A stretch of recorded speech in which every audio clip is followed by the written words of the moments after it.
Cement भी देश का नंबर 1 अल्ट्राटेक।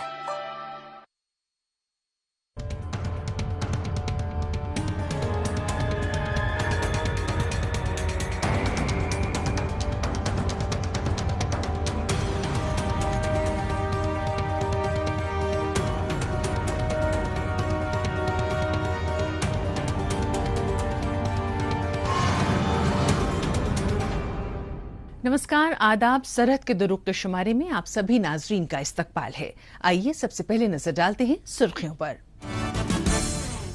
पाकिस्तानी मकबूजा कश्मीर में बिजली को लेकर मचा घमासान। गिलगित बल्तिस्तान में दरिया बुर्द हो रहे अवाम के मकान।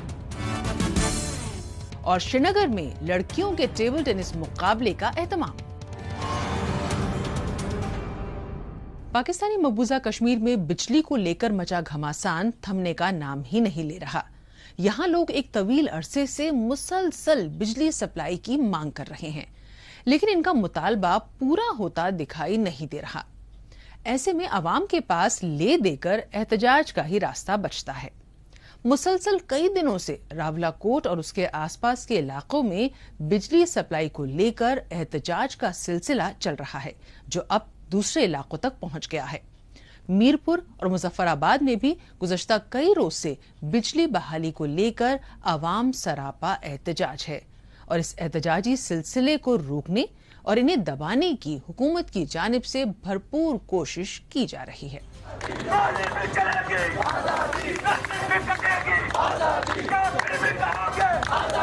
पाकिस्तानी मकबूजा कश्मीर में अवाम एक बार फिर से एहतजाज पर हैं। मसला वही पुराना है, यानी बिजली की बहाली का मसला। हर साल गर्मियों में इसी तरह के मसाइल का अवाम को सामना होता है, लेकिन हालात में कोई तब्दीली नहीं आती। सितम ज़रीफ़ी ये कि यहीं की अवाम को बिजली मांगने के जुर्म में सलाखों के पीछे तक ढकेल दिया जा रहा है। ऐसी अंधेर गर्दी हुई है इस रावलाकोट शहर में। पहले अंजुमन तजीरान के सदर और कुछ तुलबा को हिरासत में लिया गया। उसके बाद अवामी रहनुमा लियाकत हयात की बारी आई, लेकिन इस सब से अवाम न डरे न टूटे, बल्कि वे अब भी मैदान में डटे हुए हैं। जम्मू कश्मीर नेशनल अवामी पार्टी के मरकजी सदर सरदार लियाकत हयात साहब, नेशनल स्टूडेंट फेडरेशन के मरकजी सदर मोहतरम जनाब समद शकील, जावेद जान, अंजुमन ताजरान छुराट के सदर सरदार साजिद आजम साहब और आबद साहब और इस तरह के दर्जनों साथी जो इस वक्त पाबंद सलासल हैं, उनकी गिरफ्तारी और उनके ऊपर बदतरीन रियासती शदत की बदतरीन शदीद अल्फाज में मजम्मत करते हुए ये मुतालबा करता हूँ कि उनको फिल फोर रिहा किया जाए। के ताले टूटेंगे, साथी हमारे छूटेंगे, के ताले टूटेंगे, साथी हमारे छूटेंगे। ये कैसी बेशर्म हुकूमत है, ये कैसी बेगैरत हुक्मरान हैं जो अपने ही लोगों को इसलिए हिरासत में रख रहे हैं ताकि वे दोबारा हुकूमत से कुछ मांगने की हिम्मत न कर सकें। हालांकि अच्छी बात यह है कि पहले के और अब के अवाम में फ़र्क आया है। पहले जहां मकामी अवाम हुकूमत के ओछे हथकंडों से डर जाते थे, तो वहीं अब ये हुकूमत की आंखों में आंखें डालकर सवाल पूछने की हिम्मत दिखा रहे हैं। इतनी गिरफ्तारियों के बावजूद अवामी तहरीक मजबूत दिखाई दे रही है। पुराने लीडरान की जगह नए नौजवानों ने संभाल ली है। इसलिए हुकूमत अब इन्हें भारत का एजेंट और वतन दुश्मन करार देने लगी है।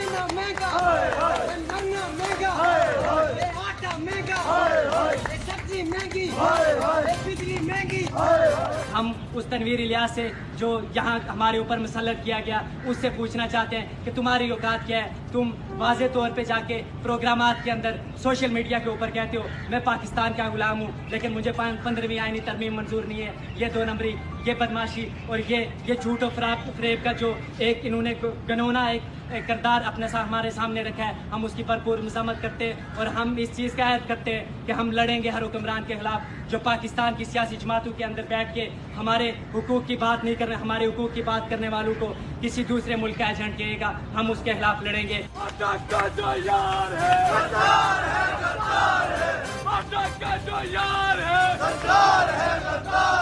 बिजली क्या इतना बड़ा मसला है कि उसे कई दिनों तक सुलझाया न जा सके? कम से कम पाकिस्तानी मकबूजा कश्मीर के मौजूदा हालात को देखकर तो ऐसा ही लगता है। जो खित्ता मुख्तलिफ पावर प्रोजेक्ट्स के जरिए हजारों मेगावाट की बिजली पैदा कर रहा हो, उस जगह के बाशिंदे कुछ 100 मेगावाट बिजली मांग रहे हों और उन्हें वो भी न मिल रही हो, तो इसे बड़ी बदकिस्मती नहीं तो भला और क्या कहेंगे। जरा यहाँ के अवाम की हकीकत देखिए, महकमाए बरकियात की कारकर्दगी देखिए कि एक ट्रांसफार्मर हफ्ते भर से खराब पड़ा है, लेकिन उसे तब्दील करने वाला कोई नहीं। 2 ट्रांसफार्मर ने मौजूद होने के बावजूद हमें एक नया लॉलीपॉप दिया गया कि आपको नेक्स्ट जो प्रोग्राम होगा उस स्कीम के बजट के अंदर आपका ट्रांसफार्मर रखा जाएगा, जबकि ट्रांसफार्मर मौजूद होने के बावजूद हमें महरूम किया जा रहा है बिजली से।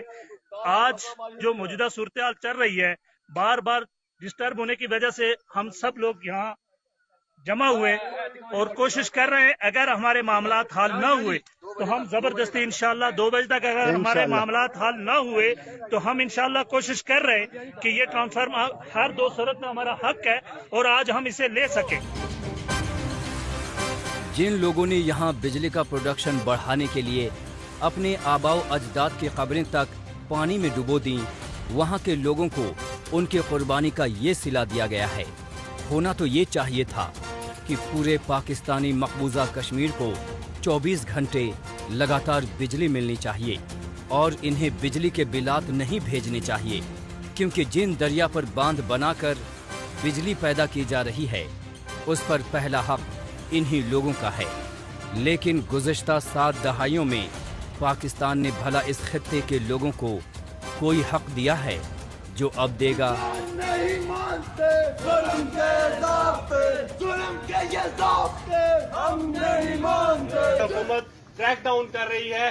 थोराड़ के अंदर कर्फ्यू लगाया गया है, जहाँ पे लोगों के आईडी कार्ड चेक किए जा रहे हैं, उनको घर से बाहर निकलते हुए रातों को पुलिस छापे मारती है। वो लोग क्या मांग रहे हैं? वो लोग सिर्फ ये कह रहे हैं कि हम जितनी बिजली चलाते हैं हमसे बिल उतना लो। हमारे शहरों को बंजर करके जो बिजली तुमने पैदा की है वो बिजली उस बिजली जो अगर तुम 4,500 मेगावाट बिजली प्रोड्यूस कर रहे हो तो उसमें से 450 मेगावाट जो है वो हमें दे दो। पंजाब के अंदर यहाँ से पैदा होने वाली बिजली अगर 100 मेगावाट मुफ्त दी जा रही है तो यहाँ के लोगों को क्यों नहीं दी जा सकती?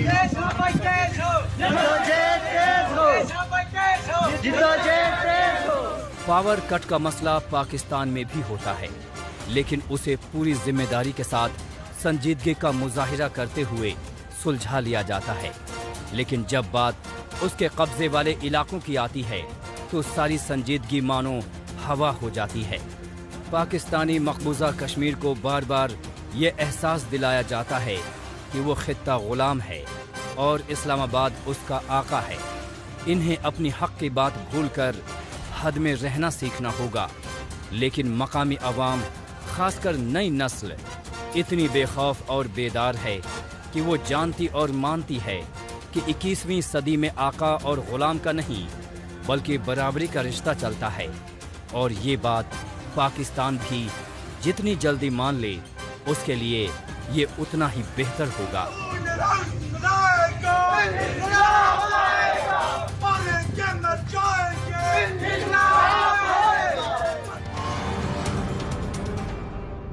पाकिस्तान के कब्जे वाले इलाकों में लोगों की मुश्किलात देखने के बाद अब चलते हैं जम्मू कश्मीर। यहाँ पर नौजवान नस्ल की ओवरऑल डेवलपमेंट के लिए आला तालीम की दस्तयाबी के साथ मुख्तलिफ खेलों में शमूलियत के लिए इकदाम किए जा रहे हैं। इसके लिए छोटे सतह से ही अलग अलग पेशा वाराना खेलों के मुकाबलों का एहतमाम हो रहा है। इन इकदाम के जरिए न सिर्फ लड़कों बल्कि लड़कियों को भी बढ़ावा देने की भरपूर कोशिश की जा रही है। इस सिमत में लड़कियों का टेबल टेनिस का 4 रोजा खेल मुकाबला श्रीनगर शहर में मुनक्किद किया गया। ये है government college for women Srinagar का मल्टीपर्पज हॉल। यहाँ कॉलेज के department of physical education and sports की जानिब से 4 रोजा inter college table tennis tournament women 2022 का एहतिमाम किया गया। इस चैंपियनशिप का मकसद तालिबात की खेल सलाहियतों को निखारने के साथ इन्हें फिजिकली फिट रखना भी था। इसीलिए इसमें 1 दर्जन से ज्यादा विमेन कॉलेज की टीम शामिल हुई। हमारे कैलेंडर के मुताबिक हमारा अभी टेबल टेनिस का टूर्नामेंट स्टार्ट हुआ है। इसमें 16 टीमों ने पार्टिसिपेशन की है सर। तो हम चाहते हैं कि हमारी जितनी भी गर्ल्स हैं, हमारी जो अपनी बच्चियां हैं यहाँ पर, ये मैक्सिमम स्पोर्ट्स में पार्टिसिपेशन करें, खेल कूद में आगे आएँ, अपनी फिटनेस, अपनी सेहत का ज़्यादा ख्याल रखें। ये ज़रूरी नहीं होता कि आप सिर्फ खाली गेम खेलें और आगे जाएँ, आपकी अपनी सेहत के लिए भी गेम बड़ी इंपॉर्टेंट होती है। टेबल टेनिस कहा जाए या फिर पिंग पोंग, इसमें जीत हासिल करने के लिए खिलाड़ी की चुस्ती फुर्ती और बॉल की तरफ फोकस काफी अहम रहता है। कुछ इसी तरह का नजारा यहाँ भी सबके सामने पेश आया, जहाँ अलग अलग कॉलेजों की तालिबात एक दूसरे से जीतने के लिए पूरी शिद्दत के साथ मैच खेलती नजर आई। काबिल जिक्र है कि इंटर कॉलेज लेवल पर मुनक्किद इस खेल मुकाबले को तालिबात मुस्तकबिल में एक अच्छे करियर ऑप्शन के तौर पर काफी अहम तरीन मान रही हैं। बहुत अच्छा लग रहा है। हमारे कॉलेज में पहली बार ही पार्टिसिपेट कर रहे हैं टेबल टेनिस टूर्नामेंट में, और ये बहुत अच्छी अपॉर्चुनिटी है लड़कियों के लिए। हम पहली बार कर रहे हैं इसे पार्टिसिपेट, तो हमें बहुत अच्छा लग रहा है। और हाँ, सारे डिस्ट्रिक्ट से आ रहे हैं, गवर्नमेंट कॉलेज से सारे पार्टिसिपेट कर रहे हैं इस पे, और ये लड़कियों के लिए सारे टूर्नामेंट हो रहा है अरेंज इस टाइम पे। इस टूर्नामेंट को 2 जुमरे में रखा गया था। टेबल टेनिस टूर्नामेंट में सिंगल्स और डबल्स के मैचों को ये खवातीन खिलाड़ी बड़े ही जोशो खरोश के साथ खेलती नजर आईं। लॉकडाउन के बाद श्रीनगर शहर में मुनक्किदा इस तरह की खेल सरगर्मियों से तालिबात को घरों से बाहर निकलकर खुद को ज़हनी जिस्मानी तौर पर सेहतमंद रखने में काफी मदद मिल रही है। शायद यही वजह है कि मुकाबले में हिस्सा लेने आई तालिबात ऐसे टूर्नामेंट बार बार करवाने की बात कर रही हैं। ये टूर्नामेंट बहुत ही अच्छा है, मुझे लगता है ऐसे टूर्नामेंट्स होने चाहिए, इससे लड़कियां आगे आ जाती है और मतलब हमें भी मौका मिलता है कहने से कि हम भी किसी से कम नहीं है। बहुत अच्छा लगता है जब हम इस इवेंट में आते हैं, इससे माइंड भी फ्रेश होता है, मतलब फिजिकल एक्टिविटी हेल्थ के लिए बहुत अच्छी है। जम्मू कश्मीर के मुख्तलिफ इलाकों में नौजवानों में छिपे हुए खेल के हुनर को उभारने के लिए कई मकामी व कौमी मंसूबों पर अमल किया जा रहा है।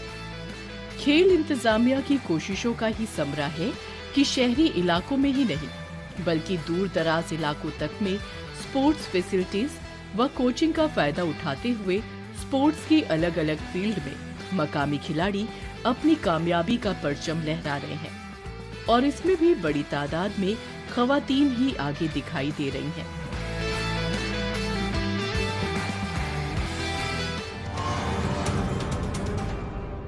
मौजूदा दौर सोशल मीडिया का दौर है। आजकल खबरों को जानने, अपनी राय रखने और खबरों के तबादला ख्याल में ट्विटर का खूब इस्तेमाल हो रहा है। तो आइए एक नजर डालते हैं कुछ अहम ट्वीट्स पर।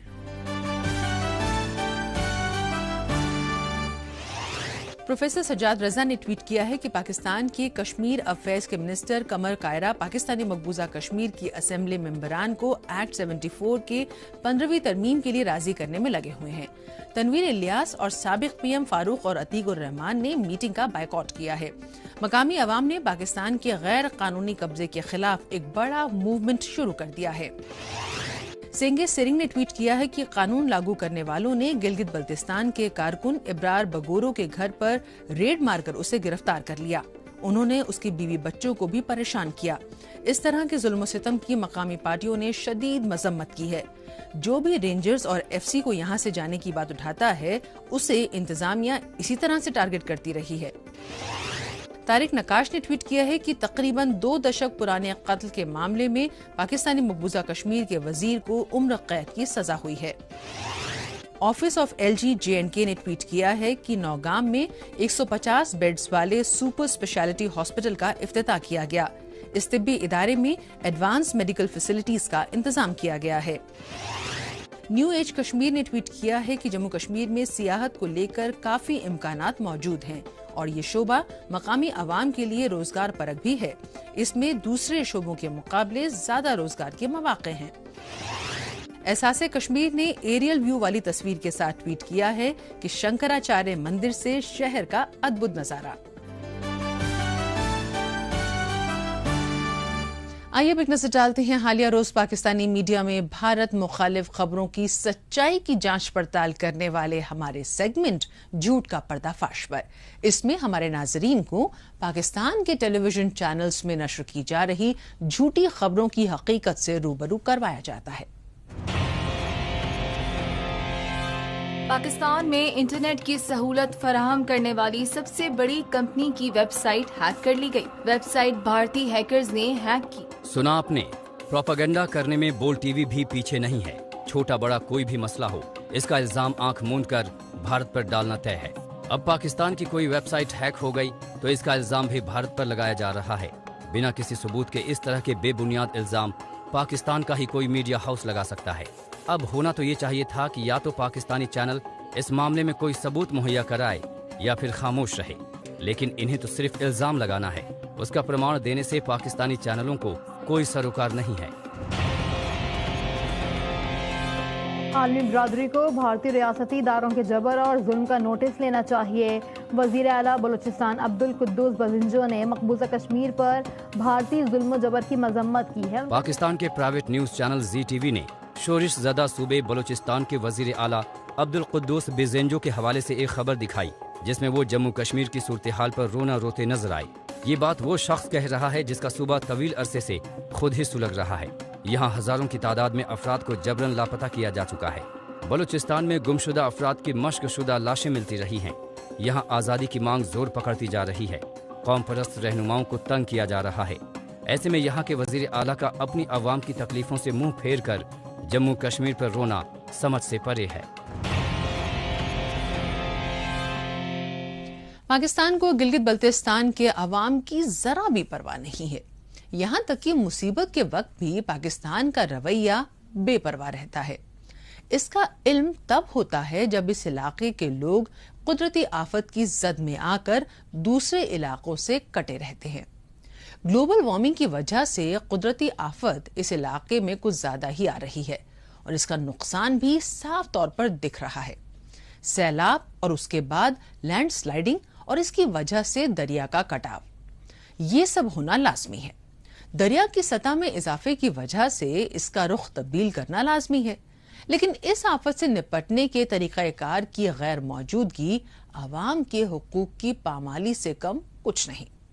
जब ये इलाका कटता है तो फिर इंतजामिया, मकामी हुकूमत और पाकिस्तानी हुक्मरान मदद की राह देख रहे आवाम को इमदाद नहीं पहुंचाते। पाकिस्तानी हुक्मरान इस्लामाबाद की कोठियों में बैठकर सियासत कर रहे होते हैं, तो दूसरी जानिब मकामी आवाम अपनी मदद आपके तहत खुद ही अपनी मुश्किलों का हल निकालने की कोशिश करते हैं। गिलगित बल्तिस्तान में आम आदमी काफी मुश्किलात से जूझ रहा है। एक तरफ रोजमर्रा की जिंदगी से जुड़े हुए ढेरों मसाइल हैं, तो वहीं कुछ मुसीबतें अचानक भी दस्तक देती हैं। पहाड़ी और मुश्किल तरीन इलाका होने की वजह से लैंडस्लाइडिंग, मड स्लाइडिंग और पहाड़ी तोदे गिरने के वाकयात अक्सर यहाँ पेश आते हैं, जिसमें जानो माल का नुकसान होता है। इसके अलावा दरिया के कटाव की वजह से भी लोगों की सैकड़ों कनाल काबिल काश्त अराजी भी दरिया बुर्द हो रही हैं। खास तौर से जिला स्कर्दू और उसके आसपास के इलाकों में मुसलसल ऐसा देखने में आ रहा है। कोशिश जारी है, हमारी भी, हम जद्दोजहद कर रहे हैं। हम आवाम अपनी मदद आपकी भी कोशिश करते हुए आ रहे हैं। और लेकिन अभी सुबह से बहुत ज़ोरदार, बहुत तेज़ जो है कटाव शुरू हो चुकी है, जिसकी वजह से अभी ये जो सामने घर है, अभी यहाँ पे घर बिल्कुल ही करीब पहुँच गए हैं। 3 से 4 फुट है। और जो हम यहाँ पे एक बाग अभी कट गए हैं, पूरे दरिया तेज़ कटाव की वजह से कट गए हैं। अभी खुद मेरा घर यहाँ पे था, यहाँ से अभी सिर्फ बाथरूम का जगह रह गया, बाकी और कोई भी नहीं है। ये जगह पे मेरा घर था, दरियाबूत हो गया। दरिया के कटाव की वजह से किसी की जान तो नहीं गई, लेकिन इनका घर तबाह हो गया। बहुत से लोग अपने रिश्तेदारों के यहाँ चले गए, लेकिन आखिर उनको कब तक कोई पनाह दे सकता है।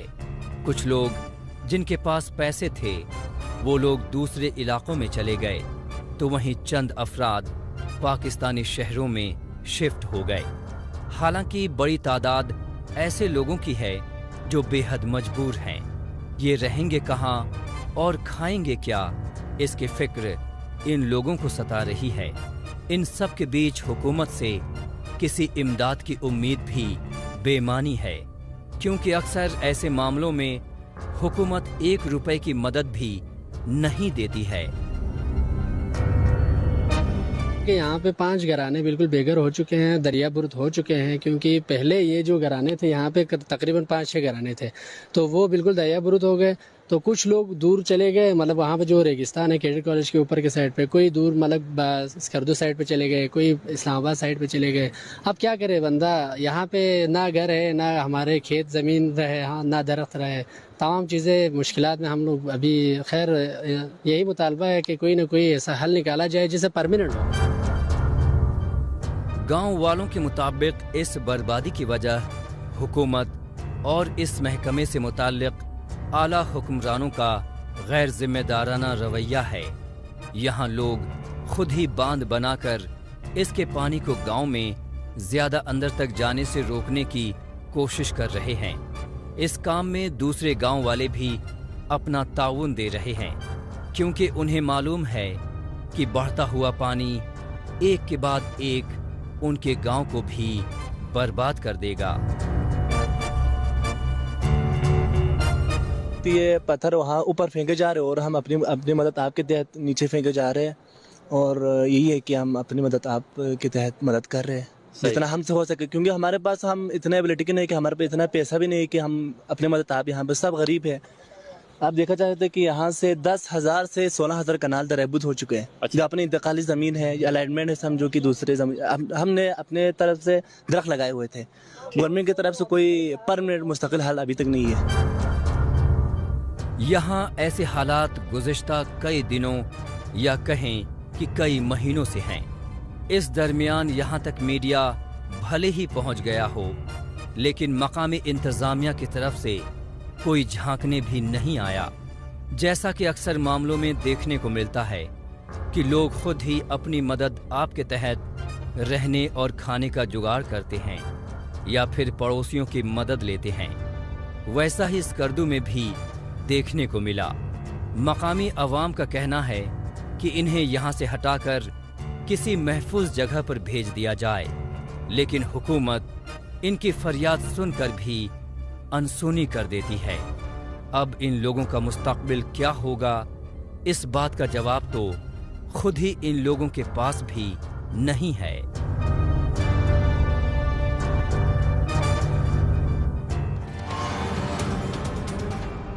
गिलगित बल्तिस्तान में हुकूमत तो आवाम की दुश्मन थी ही, लेकिन अब तो लगता है कि कुदरत भी इनकी दुश्मन हो गई है।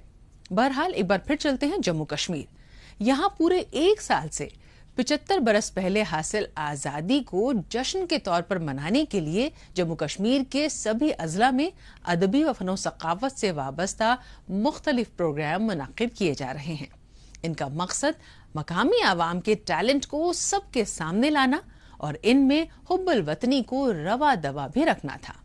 इस सिमत में सरहदी जिला पुंछ में मुख्तलिफ प्रोग्राम्स और मुकाबलों का एहतमाम किया गया, जिन्हें स्टेट लेवल कंपटीशन के लिए बड़ी तैयारी के तौर पर देखा जा रहा है।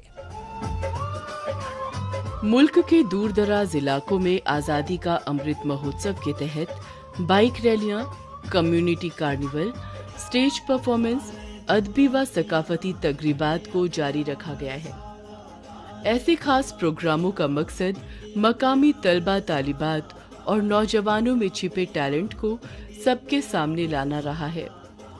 इसके मद्देनजर सरहदी जिला पुंछ के गवर्नमेंट बॉयज हाई स्कूल में सिंगिंग, ऐसे राइटिंग और डिबेट के मुकाबले मुनक्किद किए गए। इनमें जोनल लेवल पर जीत हासिल करने वाले तलबा तालिबात ने शिरकत की।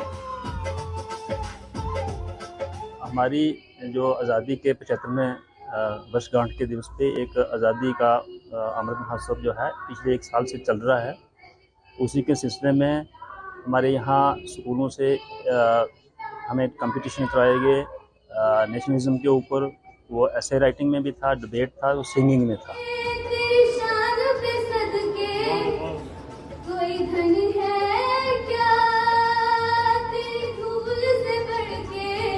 पुरानी पुंछ में मुनक्किदा अदब व सकाफत के इन मुकाबलों को कामयाब बनाने के लिए तालीमी महकमा और कल्चरल डिपार्टमेंट मुश्तरका तौर पर कार फरमा रहे। नतीजतन इसमें शिरकत करने आए तलबा तालिबात ने जहां एक जानिब स्टेज से अपनी राय को सबके सामने रखा, तो वहीं दूसरी जानिब पेश किए गए हुब्बुल वतनी के नगमों ने देखने सुनने वालों का दिल जीत लिया। इस दरमियान यहाँ पर ऐसे राइटिंग का भी कंपटीशन किया गया। मैंने डिबेट में पार्टिसिपेट किया और बहुत ज़्यादा अच्छा लगा यहाँ पे कि हमें मौका दिया जा रहा है कि हम अपना जो टैलेंट है वो शोकेस कर पाएँ और सबको बता पाएँ कि हमारे अंदर क्या टैलेंट है। एंड अब यहाँ से जितने भी बच्चे आगे प्रोसीड करेंगे उनको डीएनए साहब से आगे बड़े लेवल पर उन्हें प्राइज़ मिलेगा और आगे जाने का मौका मिलेगा।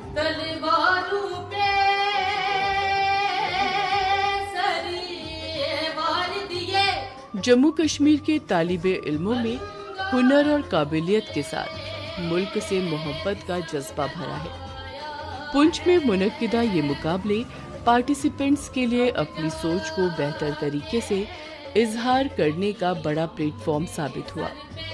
यहाँ पर आपको बताते चले कि जिलाई सतह के मुकाबलों में जीत हासिल करने वालों को स्टेट लेवल के कंपटीशन में हिस्सा लेने का मौका मिलेगा, जिसे लेकर तालिबे इल्म काफी उत्साहित नजर आए।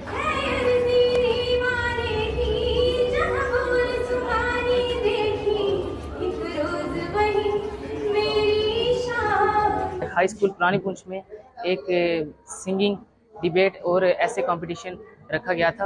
हम चाहते हैं, हमें पार्टिसिपेट करने का यहाँ पे मौका मिला और हम चाहते हैं कि ऐसे कंपटीशन होने चाहिए, हमें अपना टैलेंट शो करना चाहिए, प्लेटफॉर्म मिलना चाहिए। और सबसे पहले और यहाँ से हम जब सिलेक्ट हो जाएंगे तो तब हमें आगे जाना पड़ेगा और एलजी साहब के हाथों इनामात सौंपे जाएंगे।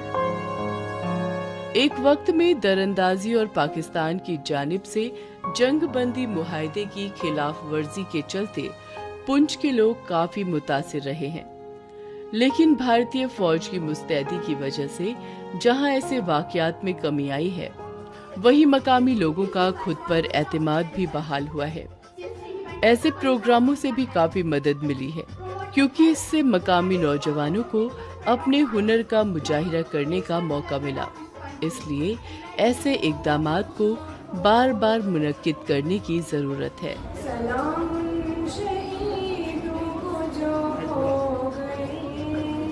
वतन को जगाकर जो खुद सो गए। नाज़रीन, इसी के साथ हमें दीजिए इजाजत। अगले हफ्ते इसी दिन इसी वक्त फिर होगी मुलाकात। तब तक के लिए नमस्कार, खुदा हाफिज।